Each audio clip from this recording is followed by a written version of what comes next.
Καλώς ήρθατε σε ένα ακόμη βίντεο. Βασίλης ο Βασίλης εδώ, περίεργο αλλά και λογικό ταυτόχρονα, και σήμερα θα δούμε έναν οδηγό για ένα PC build στα 1500 ευρώ. Πάμε δηλαδή σε κάτι αρκετά του μπανιάρικο και όπως πάντα μαζί με το kavadza.gr. Γράψτε μου κάτω στα σχόλια το ποσό που θα θέλατε να δείτε σε κάποιο επερχόμενο build. Ας περάσουμε κατευθείαν στην οθόνη μου και μην καθυστερούμε άλλο.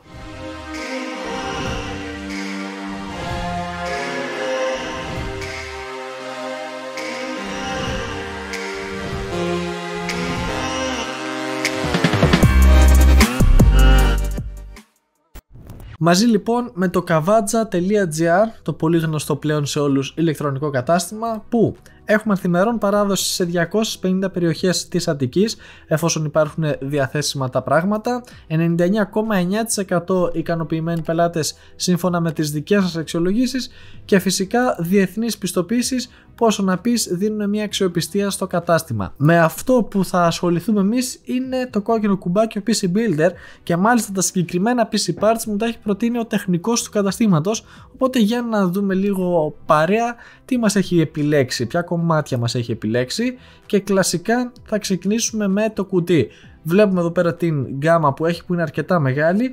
Ο φίλος μας λοιπόν από το Kavadza μας έχει βάλει αυτό εδώ από την Be Quiet, για να το δούμε και λίγο καλύτερα. Be Quiet Pure Base 500DX, αρκετά όμορφο κουτί, μας έχει και το RGB στο μπροστινό μέρος, μας έχει σίτα για να έχουμε αρκετά καλό airflow, γιατί θα βάλουμε δυνατά πράγματα μέσα, οπότε καλό είναι να υπάρχει αυτό.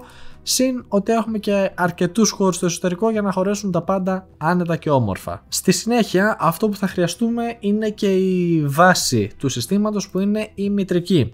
Θα πάμε στην Gigabyte και θα πάμε μάλιστα σε AMD μεριά, εφόσον θα ασχοληθούμε με κάτι αρκετά δυνατό. X570 μητρική, και είναι αυτή που μας έχει πάνω.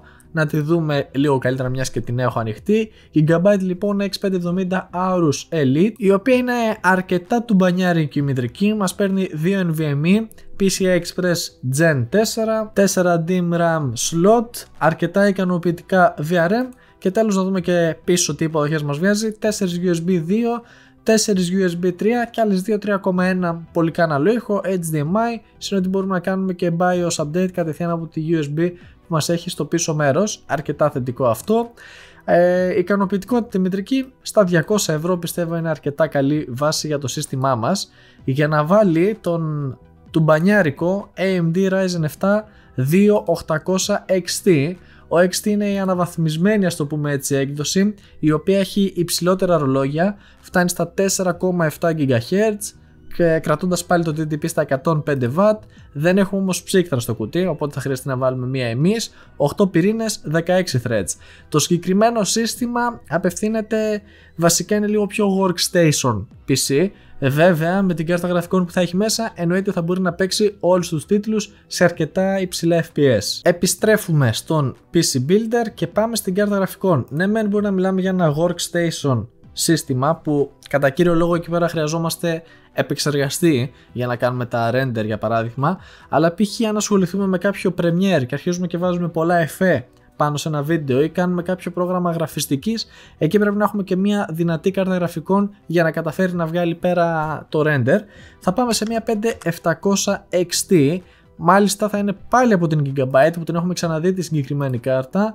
Η Gigabyte λοιπόν Radeon RX 5700 XT, 8 GB Gaming OC, η δεύτερη version κιόλας όπως μας γράφει, με 3 ανεμιστήρες για να είμαστε σίγουροι ότι δεν θα έχουμε κάποιο πρόβλημα με την ψήξη.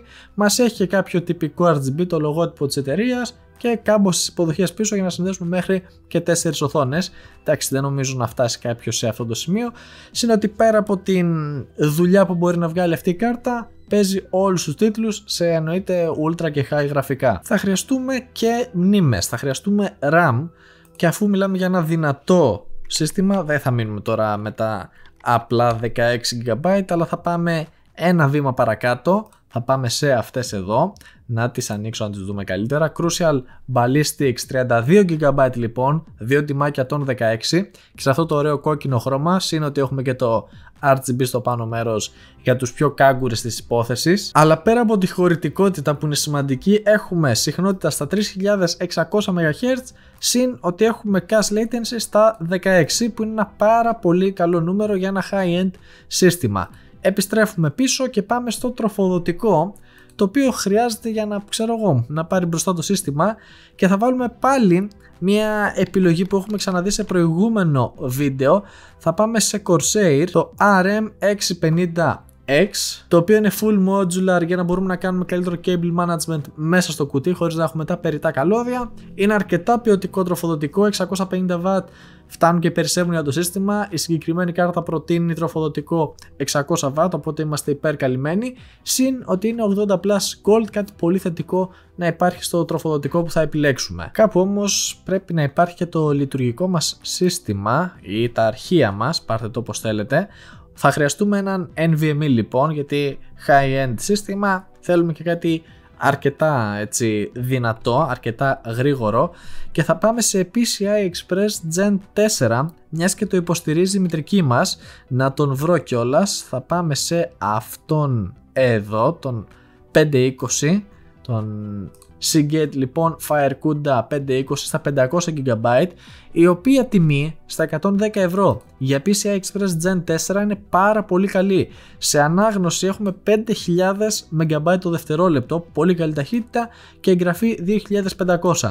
Ειδικά οι γραφίστες που μπορεί να ανοίγετε κάποιο πρόγραμμα και να έχει μέσα, ξέρω εγώ πόσα material βάζετε, αυτή η ταχύτητα σίγουρα θα βοηθήσει πάρα πολύ, συν ότι είναι και σε μια πολύ σωστή τιμή.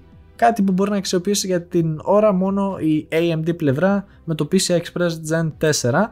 Δεν θα μείνουμε όμως στα 500 GB, θα βάλουμε και λίγο έξτρα χώρο αποθήκευσης για έξτρα αποθήκευση αρχείων, και θα πάμε σε έναν κλασικό σκληρό δίσκο, σε έναν κλασικό HD από την Western Digital στο 1 TB, υπεραρκετός για να βάλουμε μέσα κάποια έξτρα αρχεία. Τώρα από εκεί και πέρα, αν δείτε ότι χρειάζεται παραπάνω χώρο, εννοείται μπορείτε να προσθέσετε και αργότερα κάποιο σκληρό δίσκο. Western Digital Blue λοιπόν 3,5 κλασικό, και επειδή όπως προείπα ο συγκεκριμένος επεξεργαστής δεν έχει μέσα κάποια ψύκτρα όπως έχει ο 3800 ο απλός, δεν έχει δηλαδή την Prism, θα πρέπει να βάλουμε μία εμείς.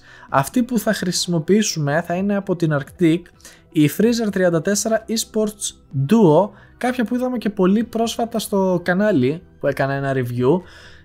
Για τα 40 ευρώ που έχει συγκεκριμένη είναι πολύ τίμια και θα υπερκαλύψει τον 3800 XT μέχρι και με ένα ελαφρύ overclock, συν ότι σε αυτά τα λεφτά δεν νομίζω να βρούμε κάτι καλύτερο. Για τέλος, αυτό που μένει, θα κατέβουμε κάτω-κάτω αν θέλουμε δωρεάν συναρμολόγηση, ναι ή όχι. Εγώ επειδή μπορώ να τα καταφέρω θα βάλω όχι για παράδειγμα, και μας έχει το τελικό σύνολο 1535 ευρώ και 61 λεπτά.